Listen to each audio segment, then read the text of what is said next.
संस्था अध्यक्ष सभापती डॉक्टर संस्थेचे विश्वस्त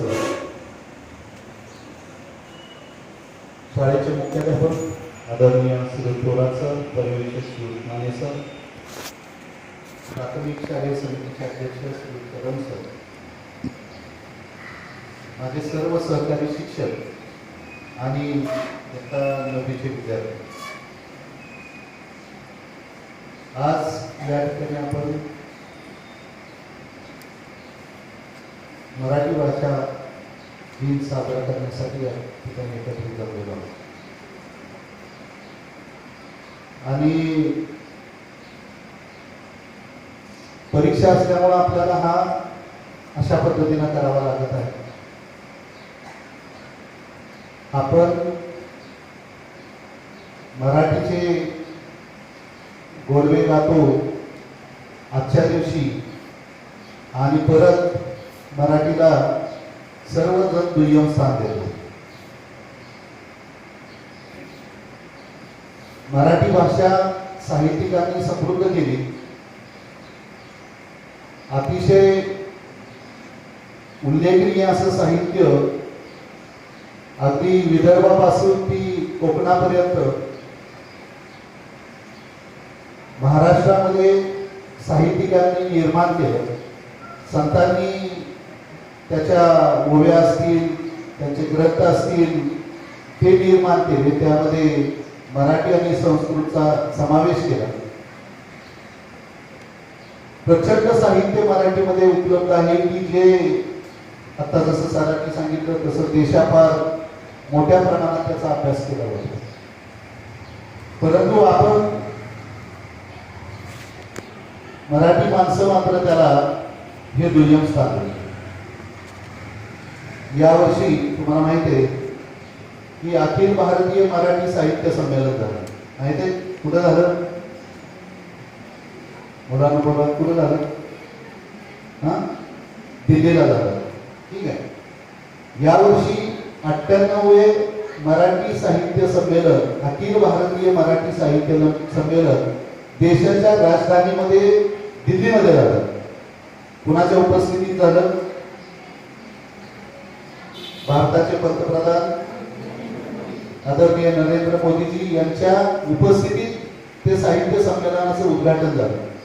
म्हणजे पहिल्यांदा असं झालंय की मराठी साहित्य संमेलनाचं उद्घाटन देशाचे पंतप्रधान यांनी केलं. आणि या साहित्य संमेलनाच्या अध्यक्षा कोण होत्या?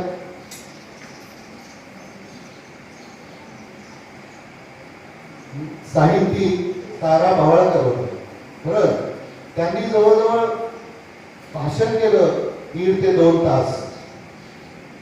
आणि त्या भाषणामध्ये त्यांनी मराठीविषयी चांगल्या गोष्टी व्यक्त केल्या आणि खंतही व्यक्त केली. म्हणजे आपण आपल्याला मराठी समृद्ध करण्यासाठी आपण साहित्याचं वाचन केलं पाहिजे. आपण कमी वाचतो. आपल्याकडे ते साहित्य साठवलं गेलं पाहिजे. आपल्याकडे माहिती एकत्रित केली पाहिजे. आता याला आपलाच एक सहकारी अतिशय सुंदर पोवाडा, त्याचा आवाज अतिशय येत नाही.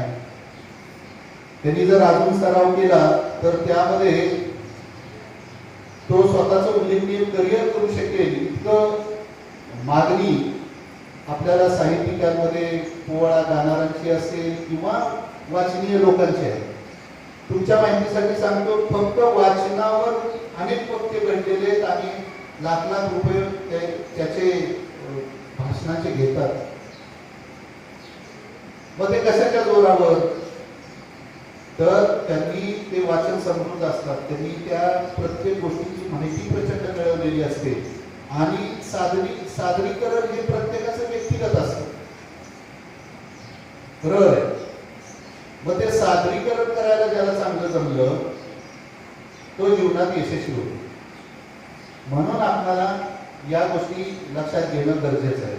कोणतं गाव आहे कुसुमाग्रज यांचं? कोणतं गाव आहे? कुठल्या जिल्ह्यामध्ये? नाशिक जिल्ह्यामध्ये निफाड तालुक्यात. बरोबर आहे. शिरडोणमणी गाव आहे ना त्याचं, बरोबर ना. मग या गावाला महाराष्ट्र शासनाने यावर्षी कवितेचं गाव म्हणून डिक्लेअर केले त्यांच्या आजच्या दिवशी. जसं पुस्तकाचं गाव डिक्लेअर केलं. पुस्तकाचं गाव कोणतं?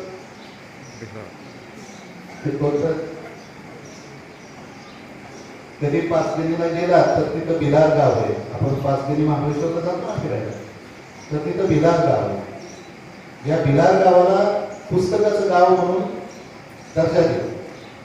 आणि त्या गावात गेला तर ज्या घरात जाल त्या घरामध्ये सगळीकडे तुम्हाला पुस्तकं पाहायला मिळेल. म्हणजे तुमचा पाहुणचार ते कशाने करतात? पुस्तकाने. अतिशय चांगली गोष्ट आहे मला सांगा. म्हणजे तिथं तुम्ही ग्रामपंचायत गेला, ग्रामपंचायतीमध्ये गेला तुम्हाला ग्रंथालय पाहायला मिळेल. कुणाच्याही घरी गेला तर तुम्हाला तिथं छोटी कामांना लायब्ररी पाहायला मिळेल, म्हणजे पुस्तकं पाहायला मिळेल. आणि ती पुस्तकं तुम्ही घेऊ शकता.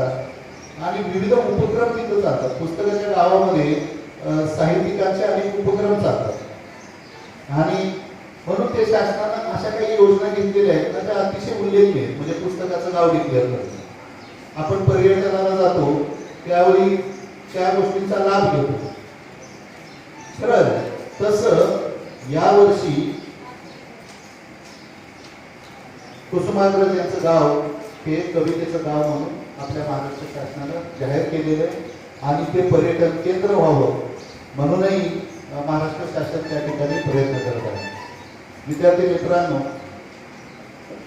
या ठिकाणी आपण असं एक गृहीत धरूया किंवा आपण एक असा आपली मराठी आहे, आपण ती जोपासली पाहिजे, वाचनातून ती वाढवली पाहिजे, ती समृद्ध केली पाहिजे. आणि म्हणून आपण सातत्यपूर्ण प्रयत्न केले पाहिजे. मुलांनी आत्ता कविता म्हटल्या, त्या कविता आपण स्वतः रचित आणि स्वतःच्या तयार करण्यामध्ये प्रयत्न केला पाहिजे. आणि स्वतःच्या कविता सादरीकरण केलं पाहिजे, त्याला चाल लावली पाहिजे. त्याला आपण आपल्याच्या वक्ते आणतो बघा बरेच. ते वक्ते ज्यावेळी आपल्या भाषणातून कविता करतात आणि कवितेतून बोलतात त्यावेळी आपल्याला जाणवतं की ते समृद्ध का झाले, तर वाचनातूनच आपल्याला समृद्धी प्राप्त होते. आपले आदरणीय संस्थापक देवकर सर नेहमी म्हणत असतात, त्यांच्या प्रत्येक भाषणामध्ये तुम्ही वाचा असं असतं नेहमी. तर ती गरज आहे किंवा तशा प्रकारे आपल्याला ज्या ज्या गोष्टी लागतात त्याचा संदर्भ आणि त्याचं साठवण करणं ही काळाची गरज आहे. मी तुम्हाला आणि सर्वांना आजच्या दिनी शुभेच्छा देतो. आणि हा आपला छोटा काही कार्यक्रमामध्ये या ठिकाणी मला बोलण्याची संधी दिली त्याबद्दल मी धन्यवाद व्यक्त करतो आणि थांबतो. जय हिंद, जय महाराष्ट्र.